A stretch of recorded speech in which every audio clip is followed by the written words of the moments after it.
L'accès des populations les plus pauvres et vulnérables aux services essentiels et aux infrastructures de base est en phase d'être amélioré en Mauritanie.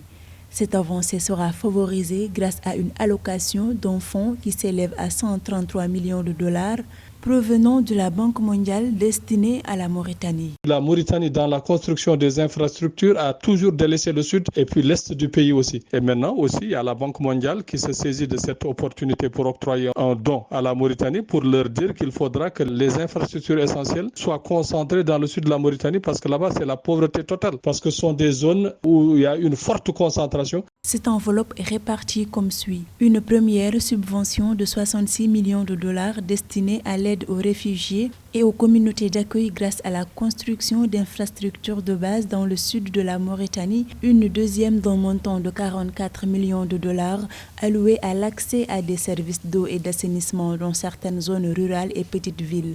Enfin, un troisième fonds de 23 millions de dollars viendra renforcer et étendre le projet de soutien au système de santé de la Mauritanie. Depuis plus de 15 ans maintenant, ce sont des poches de pauvreté. À chaque saison de soudure, il y a des pans entiers de population qui se déplacent et qui meurent. La Mauritanie, il faudra qu'elle revoie sa copie au point de vue développement du pays. Donc il faudra prendre les régions au même pied d'égalité. Toutes les ressources importantes de la Mauritanie se trouvent au sud et à l'est de la Mauritanie. Cet appui est destiné à financer deux nouveaux projets et à apporter un financement supplémentaire à un projet en cours d'exécution dans le secteur de la santé. Près de 473 000 habitants des zones rurales devraient bénéficier de ce projet en Mauritanie.